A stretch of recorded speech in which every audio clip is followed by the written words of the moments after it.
नमस्कार, आप सभी का अचीवर अकेडमी में बहुत-बहुत स्वागत है और आज हम लोग फिर से जानते हैं आप लोग की पॉलिटी सीरीज़ 2025 की हमारे चैनल पे चालू है, जिस पे आज हमारी क्लास नंबर 5 है, जिसमें हम पढ़ेंगे फंडामेंटल राइट के बारे में। इससे पहले 4 वीडियो और अपलोड की जा चुकी हैं, अगर आपने अब तक उनको ना देखा हो तो जाकर के एक बार ज़रूर देखें, जिससे कि आपके संविधान की सारी क्लासें क्लियर हो जाएँगी और आपका जीएस का सेक्शन, पॉलिटी का सेक्शन काफ़ी स्ट्रॉन्ग हो जाएगा क्योंकि इसमें हम लोगों ने सारी चीज़ें कवर की हैं। आज हम पढ़ेंगे फंडामेंटल राइट यानी कि मौलिक अधिकार। मौलिक अधिकार के लिए ये वीडियो आपके लिए बहुत ही सफिशिएंट होगी, इसमें सारी चीज़ें हम यहाँ पर कवर कर देंगे। आपको बस पूरी वीडियो देखनी है और चैनल को लाइक करना है और वीडियो को लाइक करना और चैनल को सब्सक्राइब करना बिल्कुल नहीं भूलना है। तो चलिए शुरू करते हैं, फटाफट से देखते हैं। हुँ। सबसे पहले हम लोग पढ़ेंगे डेफिनेशन के बारे में। डेफिनेशन दोनों ही लैंग्वेज में लिखी गई है, हिंदी और इंग्लिश में। पहले हम लोग हिंदी में पढ़ते हैं, फिर इंग्लिश में पढ़ लेंगे। देखिए, मौलिक अधिकार वे मूल अधिकार हैं जो कि प्रत्येक व्यक्ति को ओवरऑल डेवलपमेंट के लिए समानता यानी इक्वालिटी के लिए, स्वतंत्रता यानी कि फ्रीडम और न्याय यानी कि जस्टिस सुनिश्चित करने के लिए आवश्यक हैं। संविधान द्वारा इन्हें गारंटी दी गई है, मतलब जो भारतीय संविधान है उसमें हर नागरिक के मौलिक अधिकारों की सुरक्षा की गारंटी दी गई है ताकि व्यक्ति की गरिमा और लिबर्टी की रक्षा की जा सके। ठीक है, चलिए इंग्लिश में पढ़ लेते हैं इसको। Fundamental right are the those basic rights which are essential for the development of individual. हर इंडिविजुअल के डेवलपमेंट के लिए इंश्योर करता है कि इक्वालिटी हो, फ्रीडम हो, जस्टिस हो सोसाइटी में। इन तरीके की गारंटी कौन देता है? कॉन्स्टिट्यूशन देता है, to protect the dignity and liberty of person. उम्मीद है क्लियर हो चुका होगा, आप डेफिनेशन समझ चुके होंगे कि मौलिक अधिकार होते क्या हैं। कुछ ऐसे राइट जो कि भारतीय संविधान में हर नागरिक को दिए गए हैं, हर भारतीय नागरिक को दिए गए हैं। ठीक है, आगे चलते हैं। देखते हैं इनकी लोकेशन क्या है, यानी कि भारतीय संविधान में इनका स्थान क्या है। तो भारतीय संविधान में अलग अलग पार्ट हैं, उसी पार्ट में से पार्ट नंबर 3 यानी कि भाग नंबर 3 में जो फंडामेंटल राइट है उनकी बात की गई है, यानी कि मूल अधिकारों की बात किसमें की गई है? भाग नंबर 3 में की गई है। अनुच्छेद कहाँ से कहाँ तक है? अनुच्छेद 12 से लेकर के 35 तक। आर्टिकल 12 से लेकर के आर्टिकल 35 तक जो है भारतीय संविधान के मूल अधिकारों की बात की गई है। हाँ, प्रेजेंट में कितने हैं? वर्तमान में जो कुल मिलाकर के 6 अधिकार हैं। शुरुआत में कितने थे? जब भारतीय संविधान बन करके तैयार हुआ था तब ओरिजिनली कितने थे? तब 7 थे। लेकिन but right to property was removed in 1978 by the 44 amendment act, यानी कि जो 44वां संविधान संशोधन हुआ था उसके ज़रिए जो राइट टू प्रॉपर्टी यानी कि संपत्ति का अधिकार है उसको हटा दिया गया था, उसको अबॉलिश कर दिया गया था। तो अब कुल मिलाकर के भारतीय संविधान में 6 मौलिक अधिकार हैं। ठीक है, क्लियर? ध्यान रखना इस बात को। ये क्वेश्चन कई बार पूछा जा चुका है कि किस संविधान संशोधन के द्वारा मौलिक अधिकारों को हटाया गया था? कौन सी? राइट टू प्रॉपर्टी यानी किसी संपत्ति का अधिकार। तो 44वां संविधान संशोधन 1978 वाला, ध्यान रखना इसको। चलते हैं आगे, देखते हैं सोर्स यानी कि मौलिक अधिकार कहाँ से लिए गए इसके बारे में जानते हैं। देखिए, मेन सोर्स क्या है? जो United state constitution bill of right, यानी कि भारत के जो मौलिक अधिकार हैं मुख्य रूप से अमेरिका के बिल ऑफ राइट से प्रेरित हैं। मुख्य रूप से भारत के मौलिक अधिकार कहाँ से प्रेरित हैं? जो अमेरिका का बिल ऑफ राइट है वहाँ से लिए गए हैं। ठीक है, ध्यान रखना इसको। चलिए आगे देखिए, वही बात यहाँ पर लिखी गई है, अमेरिका के संविधान से लिए गए हैं, पार्ट 3 में है इंडियन कॉन्स्टिट्यूशन के। और सबसे इंपॉर्टेंट बात यहाँ पर ये जानने वाली है कि ये दे आर जस्टिसेबल, यानी कि अगर इनका उल्लंघन होता है तो आप कोर्ट जा सकते हैं इसको लागू करवाने के लिए। They are justiciable in nature, one can go to the court if these are the violate. अगर इनका वायलेशन होता है तो आप कोर्ट जा सकते हैं, ये न्यायालय द्वारा लागू किए जा सकते हैं। यानी कि अगर अधिकारों का उल्लंघन होता है तो व्यक्ति अदालत जा सकता है। अगर अधिकारों का उल्लंघन होता है तो कोई भी व्यक्ति अदालत जा सकता है। ठीक है, तो यहाँ तक उम्मीद है बात क्लियर हो चुकी होगी। अगर आप अब तक चैनल पे बने हो तो वीडियो को लाइक कर दीजिए और चैनल को सब्सक्राइब करना बिल्कुल ना भूलिएगा। चलिए देख लेते हैं। सबसे पहले वही बात है कि शुरुआत में मूल रूप से कितने अधिकार थे? 7 अधिकार थे। और अब कितने बचे हैं? अब हैं 6 अधिकार। राइट टू प्रॉपर्टी को हटा दिया गया था, कौन से संविधान संशोधन? 44वें संविधान संशोधन से इसको हटा दिया गया था। अब यह क्या बना दिया गया है? लीगल राइट बना दिया गया। क्या कर दिया गया इसको? संविधान मतलब फंडामेंटल राइट से हटा करके अब इसको लीगल राइट बना दिया गया है, कानूनी अधिकार बना दिया गया है, जो कि किसमें है? आर्टिकल 300 ए, यानी कि अनुच्छेद 300 ए में पार्ट 12 में। 44वें संविधान संशोधन से संपत्ति के अधिकार को कानूनी अधिकार बना दिया गया, आर्टिकल 300 ए पार्ट 12 में। ध्यान रखना इसको। उम्मीद है क्लियर हो चुका होगा अब आपका। आगे चलते देखते हैं फंडामेंटल राइट कौन कौन से भारतीय संविधान जो है अपने नागरिकों को देता है। चलिए अब देखते हैं भारतीय संविधान में जो 6 मौलिक अधिकार दिए गए हैं वो कौन कौन से हैं, उनके बारे में हम लोग यहाँ पर देखेंगे। चलिए, सबसे पहला है राइट टू इक्वालिटी, यानी कि समानता का अधिकार। पहला है समानता का अधिकार, ध्यान रखना, इनको एग्जाम में कई बार पूछा जा सकता है। आपको 4 ऑप्शन दे देंगे, कहेंगे इसमें से कौन सा भारतीय संविधान का मौलिक अधिकार नहीं है, तो आपको इनको ध्यान रखना होगा। राइट टू इक्वालिटी यानी समानता का अधिकार, राइट टू फ्रीडम यानी कि स्वतंत्रता का अधिकार। फिर तीसरा हमारा है राइट अगेंस्ट एक्सप्लॉयटेशन, यानी कि शोषण का अधिकार, शोषण के विरुद्ध अधिकार। और चौथा हमारा है right to freedom of religion, right to freedom of religion, ध्यान रखना इसको, धर्म की स्वतंत्रता का अधिकार। और पांचवा हमारा है कल्चरल यानी कि सांस्कृतिक और शैक्षणिक यानी कि एजुकेशनल राइट, यानी कि कल्चरल एंड एजुकेशनल राइट। और छठा हमारा जो इंपॉर्टेंट है, सबसे इंपॉर्टेंट है, राइट टू कॉन्स्टिट्यूशनल रेमेडीज, ध्यान रखना इसको। तो ये हमारे 6 मौलिक अधिकार जो कि भारतीय संविधान अपने हर नागरिक को देता है। ठीक है, चलिए, पहले 7 थे, राइट टू प्रॉपर्टी हटा दिया गया, आप जानते हैं इसके बारे में। चलिए, अब कुछ इंपॉर्टेंट फीचर हैं यानी कि मुख्य विशेषताएं हैं भारतीय संविधान की, उनके बारे में हम लोग जान लेते हैं। देखिए, पहली पहली जो गारंटी है, पहला जो हमारी विशेषता है भारतीय संविधान की, वो है गारंटेड बाय द कॉन्स्टिट्यूशन, यानी कि संविधान द्वारा आपको इनकी गारंटी दी जाती है। They are given by the constitution not by the any government, यानी कि इन्हें सरकार नहीं बल्कि भारतीय संविधान सुनिश्चित किया गया, भारतीय संविधान द्वारा इसे सुनिश्चित किया गया है कि आपको इतने राइट मिलेंगे, कोई भी इनका वायलेशन नहीं कर सकता है। ठीक है, चलिए आगे देखते हैं। अगला पॉइंट है हमारा जस्टिसेबल इन नेचर, यानी कि न्यायालय में लागू किए जा सकते हैं, ध्यान रखना इंपॉर्टेंट बात है, न्यायालय में लागू किए जा सकते हैं। You can go to the supreme court और the high court if these are the violate, यानी कि अगर इनका उल्लंघन होता है तो आप सुप्रीम कोर्ट या फिर हाई कोर्ट दोनों ही जगह पर जा सकते हैं। यदि यदि ये अधिकार छीने जाएँ तो व्यक्ति सीधे उच्चतम न्यायालय भी जा सकता है। ठीक है, सुप्रीम कोर्ट भी जा सकते हैं आप फंडामेंटल राइट के वायलेशन पे। थर्ड वाला देखते हैं, पूर्ण नहीं है, यानी कि नॉट एब्सोल्यूट बट क्वालिफाइड, मतलब इन पर कुछ सीमाएं लगाई जा सकती हैं, जैसे कि सुरक्षा या फिर सार्वजनिक व्यवस्था हेतु। Reasonable restriction can be imposed bye the law for the public order and security. मान लीजिए कुछ ऐसी जगह है, माना आप कहना चाहें कि मैं प्रधानमंत्री के घर जाना चाहता हूँ, ये मेरी स्वतंत्रता है, कोई मुझे रोक नहीं सकता, ऐसी बातें जो होंगी तो उनको रोका जाएगा सिक्योरिटी के रीज़न से, या फिर पब्लिक ऑर्डर आप वायलेट करें तो इन चीज़ों की वजह से कुछ मतलब एब्सोल्यूट नहीं है, इन पर कुछ रिस्ट्रिक्शन लगाए जा सकते हैं, कुछ रोक लगाया जा सकता है कि आप वहाँ नहीं जा सकते हैं इस तरीके के, तो इन्हें कहेंगे हम लोग एब्सोल्यूट नहीं, यानी कि पूर्ण नहीं है बट क्वालिफाइड है। ठीक है,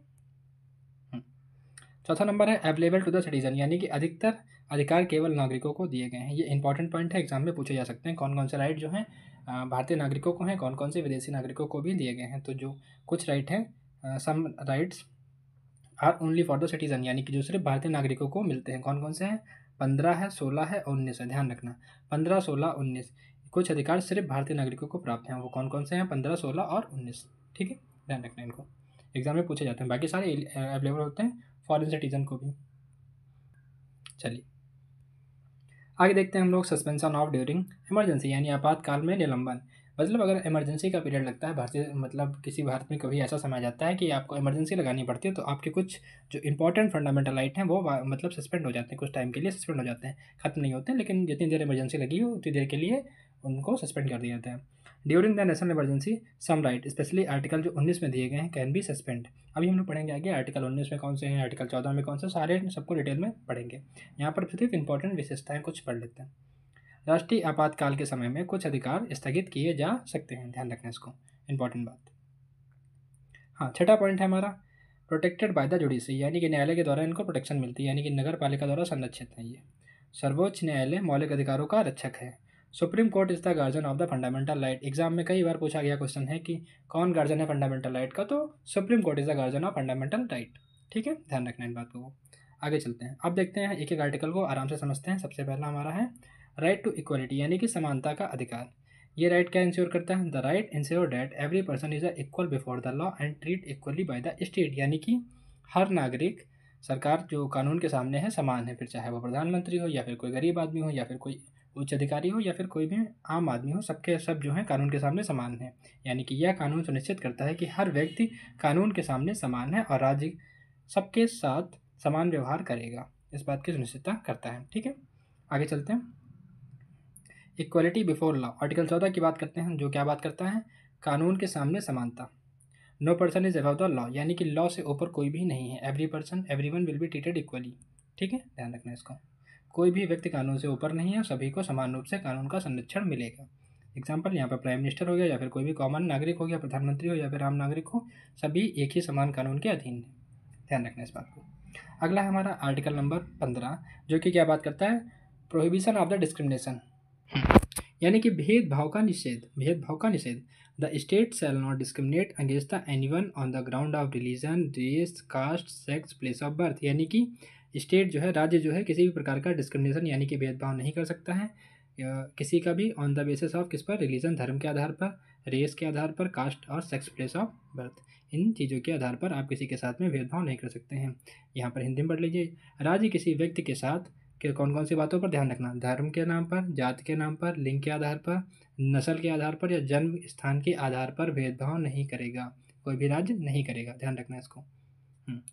यहाँ पर कुछ एक्सेप्शंस दिए गए हैं, जैसे कि अगर मान लो किसी को भी रिजर्वेशन देना, यानी कि कोई भी दबा जो है जो सोसाइटी में बैकवर्ड रह गया उनको उठाने के लिए कुछ स्पेशल प्रोविज़न दिए गए हैं, जैसे कि रिजर्वेशन के लिए ह्यूमन को, चिल्ड्रन को, एसटी, ओबीसी को। तो आप ये नहीं कह सकते हैं कि ये वायलेशन हो रहा है फंडामेंटल राइट का, ये तो उनको उन्नति के लिए दिया गया, सोसाइटी वेलफेयर के लिए, समाज कल्याण के लिए, ठीक है। तो यहाँ पर ये कुछ एक्सेप्शंस हैं, स्पेशल प्रावधान है। अगला देखते हैं हमारा आर्टिकल नंबर 16, यानी कि अनुच्छेद 16 में किस बारे में बात की गई है। Equality of opportunity in the public employment, यानी कि सरकारी नौकरियों में समान अवसर, सरकारी नौकरियों में समान अवसर, हर नागरिक को सरकारी नौकरी में समान अवसर प्राप्त होगा। ये किसमें है, आर्टिकल 16 में, ध्यान रखना इसको। आगे चलते हैं। यहाँ पर भी रिजर्वेशन वाला अलाउ है, मतलब एक्सेप्शन से कुछ रिजर्वेशन आरक्षण की व्यवस्था दी जा सकती है। अगर कोई इंसान पीछे रह गया तो उसको बढ़ाने के लिए आरक्षण की सुविधा दी गई है, जो कि फंडामेंटल राइट का वायलेशन नहीं माना जाएगा, ये एक्सेप्शन है, ठीक है। अगला देखते हैं article number 17, abolition of untouchability, ठीक है, इसकी बात करते हैं, यानी कि छुआछूत भेदभाव नहीं होगा, यानी कि अनटचेबिलिटी इज कम्प्लीटली एबॉलिश का अंत किया गया अनटचेबिलिटी का, इसका पालन करना दंडनीय अपराध है। मतलब अगर आप किसी के साथ में भेदभाव करते हैं तो ये दंडनीय अपराध है, आपको सजा हो सकती है। ये किसमें है, आर्टिकल 17 में, ध्यान रखना इसको। आगे चलते हैं, अगला हमारा नंबर है आर्टिकल नंबर 18, यानी कि अनुच्छेद 18 में क्या दिया गया है, उपाधियों का अंत, यानी कि एबॉलिशन ऑफ टाइटल, यानी किसी प्रकार का टाइटल आप नहीं लगा सकते हैं, राजा महाराजा इस टाइप के टाइटल जो पहले थे उनका अब नहीं लगा सकते हैं, नहीं यूज़ कर सकते हैं। राज्य किसी व्यक्ति को कोई उपाधि जैसे कि राजा, सर आदि नहीं देगा, केवल शैक्षणिक और सैन्य उपाधियां मान्य हैं, यानी कि the state shall not confer any title like Raja sir, exception academic, मान लो कोई डॉक्टर है, पीएचडी की किसी ने, तो वो अपने नाम के आगे डॉक्टर लगा सकता है, ठीक है। तो इस तरह की चीज़ें अलाउ हैं, बाकी नहीं। आगे चलते हैं, राइट टू फ्रीडम की बात करते हैं। तो यहाँ पर हमारे राइट टू फ्रीडम स्टार्ट हो जाते हैं आर्टिकल 19 से लेकर के 22 तक, जिसमें बात की गई स्वतंत्रता के अधिकार की। 19 से लेकर के 22 किसकी बात करता है, स्वतंत्रता के अधिकार की। आपसे एग्जाम में क्वेश्चन आ जाएगा कि बताइए आर्टिकल 19 से लेकर के 22 तक किसकी बात करता है, राइट टू फ्रीडम की, राइट टू इक्वालिटी की। तो आपको ध्यान रखना है राइट टू फ्रीडम की, किसकी, राइट टू फ्रीडम की। आगे चलते हैं, देखिए इसमें सबसे पहला हमारा है, यह अधिकार नागरिकों को विभिन्न प्रकार की स्वतंत्रता देते हैं जो कि विकास के लिए आवश्यक हैं। This right provide the citizen various personal freedom necessary for their development.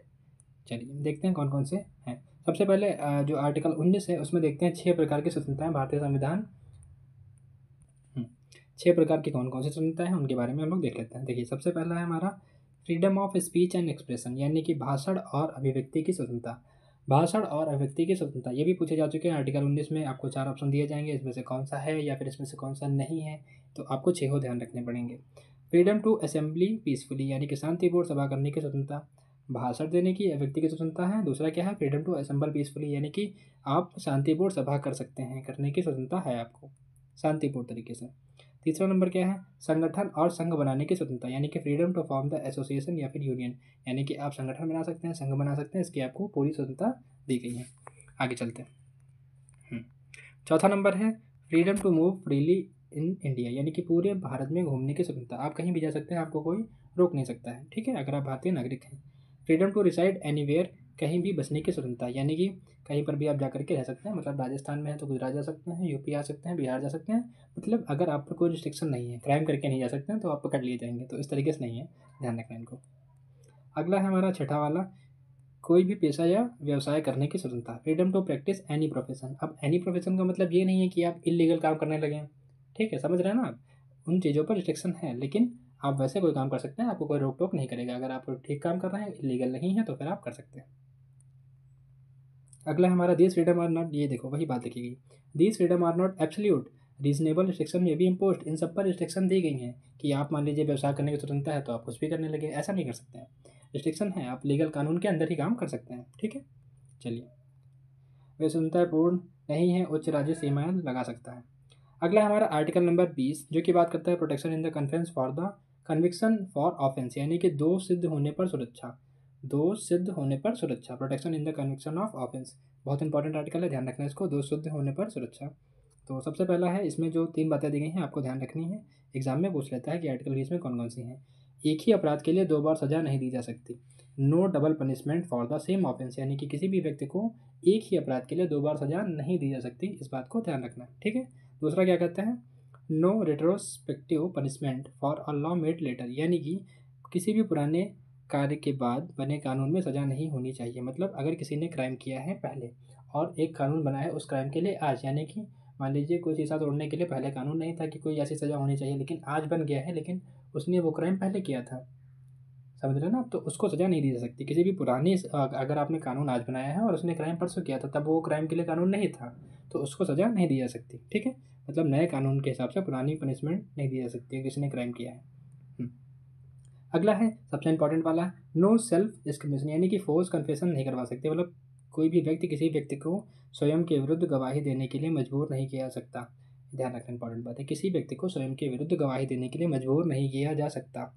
अगला है हमारा आर्टिकल 21, जो कि बात करता है right to life and personal liberty, जीवन और व्यक्तिगत स्वतंत्रता का अधिकार। बहुत इंपॉर्टेंट आर्टिकल है आर्टिकल 21। आर्टिकल 21 किसकी बात करता है? Right to life and personal liberty, जीवन और व्यक्तिगत स्वतंत्रता का अधिकार।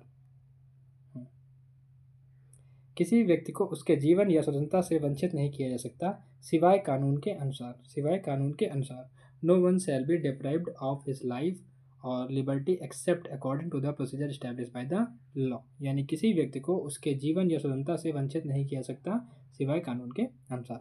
ठीक है, समझ गया? अगला चलते हैं, इसमें कौन कौन सी चीज़ें इंक्लूड हैं, जैसे कि राइट टू प्राइवेसी। कई बार एग्जाम में पूछा गया राइट टू प्राइवेसी किस में आता है, तो आर्टिकल 21 के अंतर्गत आता है। एजुकेशन है, क्लीन इन्वायरमेंट है, हेल्थ है, एक्सेट्रा, इस तरीके से कई सारी दिए गए हैं। ठीक है, इसमें निजात हैं कौन कौन से? शिक्षा का अधिकार, स्वच्छता, स्वच्छ पर्यावरण, स्वास्थ्य का, ये सारे अधिकार शामिल है किसमें? राइट टू लाइफ, यानी कि आर्टिकल 21 में। ध्यान रखना इसको। जो मेनका गांधी केस है, इस आर्टिकल से रिलेटेड इंपॉर्टेंट केस है, एग्जाम में कई बार पूछा गया है कि मेनका गांधी केस 1978, जो कि आर्टिकल 21 को वाइडली मीनिंग, मतलब इसको और विस्तार से सुप्रीम कोर्ट ने समझाया था। किसमें? मेनका गांधी केस 1978 में इसका विस्तार किया था। अब देखते हैं अगला इंपॉर्टेंट है, जो कि हमारा है आर्टिकल 21A, यानी कि राइट टू एजुकेशन, यानी कि शिक्षा का अधिकार।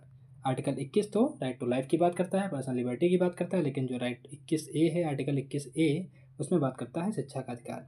शिक्षा का अधिकार देखते हैं यहाँ पर, 6 से लेकर के 14 वर्ष के बच्चों को निःशुल्क और अनिवार्य शिक्षा का अधिकार है, जो कि कब दिया गया? 86वें संविधान संशोधन 2002 में, 86वें अमेंडमेंट एक्ट और 2002 में इसको ऐड किया गया। आर्टिकल 21A शिक्षा का अधिकार, जो कि 6 से 14 साल के बच्चों को फ्री एजुकेशन और कंपलसरी एजुकेशन, यानी कि निःशुल्क और अनिवार्य शिक्षा का अधिकार देता है। उम्मीद है यहाँ तक आपकी सारी बातें क्लियर हो चुकी होंगी। वीडियो को लाइक ना किया हो तो कर दीजिए और चैनल को सब्सक्राइब करना बिल्कुल ना भूलिए। चलिए अगला देखते हैं, आर्टिकल नंबर 22 की बात करते हैं, protection in the case of arrest detention, यानी कि गिरफ्तारी और निरोध के मामले में सुरक्षा। गिरफ्तारी के मामले में प्रोटेक्शन करना in the case of the arrest and detention. देखिए इसमें क्या हो जाता है, प्रोवाइड राइट्स लाइक, गिरफ्तारी का कारण बताया जाए। जो आर्टिकल 22 है उसमें आपको ये कुछ बातें हैं, अगर जब आपको अरेस्ट किया जाएगा तो आप उनसे पूछ सकते हैं कि गिरफ्तारी का कारण बताया जाए। किसी भी पर्सन को अगर आप गिरफ्तार करते हैं तो उसको कारण बताया जाए, जो कौन कौन कहता है आर्टिकल 22 के अनुसार, जो क्या बात करता है? Protection in the case of arrest and detention, गिरफ्तारी और निरोध के मामलों में सुरक्षा। कौन? आर्टिकल 22। और कुछ बातें हैं, वकील से सलाह लेने की अधिकार आपको देता है, आप अपने वकील से कंसल्ट कर सकते हैं। आपको गिरफ्तार किया गया तो अपने वकील से एक बार बात कर सकते हैं। ठीक है, इसके आपको अधिकार मिलता है।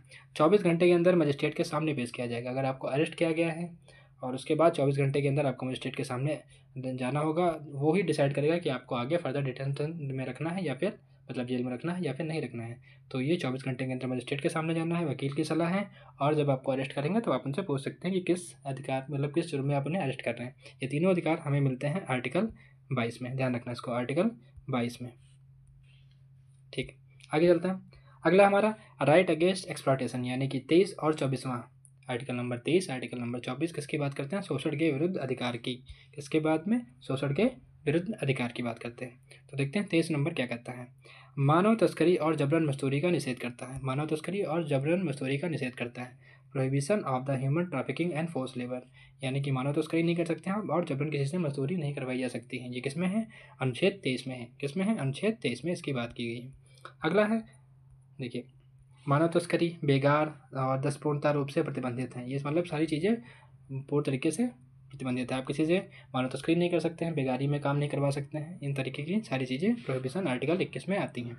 मतलब ये सब अगला है हमारा आर्टिकल नंबर 24, जो क्या बात करता है, मजदूरी का निषेध करता है, यानी कि बाल मजदूरी का। किसका निषेध करता है? बाल मजदूरी का। Prohibition of a child labour, यानी कि किसी भी कम उम्र के बच्चे से आप मजदूरी नहीं करवा सकते हैं।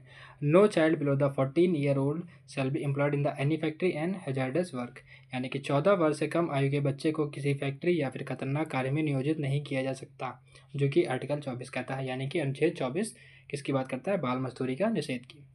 उम्मीद है क्लियर हो चुका होगा। अब चलते हैं हम लोग आगे। अगला है हमारा right to freedom of religion, जो कि है right to freedom of religion important है आर्टिकल 25 से लेकर के 28। सबसे पहले आप यही याद कर लीजिए कि आर्टिकल 25 से लेकर के आर्टिकल 28 तक किसकी बात करते हैं? Freedom of. चलिए देखते हैं यहाँ पर। सबसे पहले हमारा याद करने वाली बात है 25 से लेकर के 28 तक। याद हो गया होगा आपको, धर्म की स्वतंत्रता का अधिकार है। तो सबसे पहले देखते हैं आर्टिकल 25 में क्या है। धर्म की स्वतंत्रता है, यानी कि फ्रीडम टू कॉन्साइज रिलीजन। धर्म की स्वतंत्रता है, किसी भी धर्म को मान सकते हैं, जो कि आपके अनुच्छेद 25 में दिया गया है। Every person is a free to process, यानी कि प्रैक्टिस करने की, प्रोपोगेट एनी रिलीजन।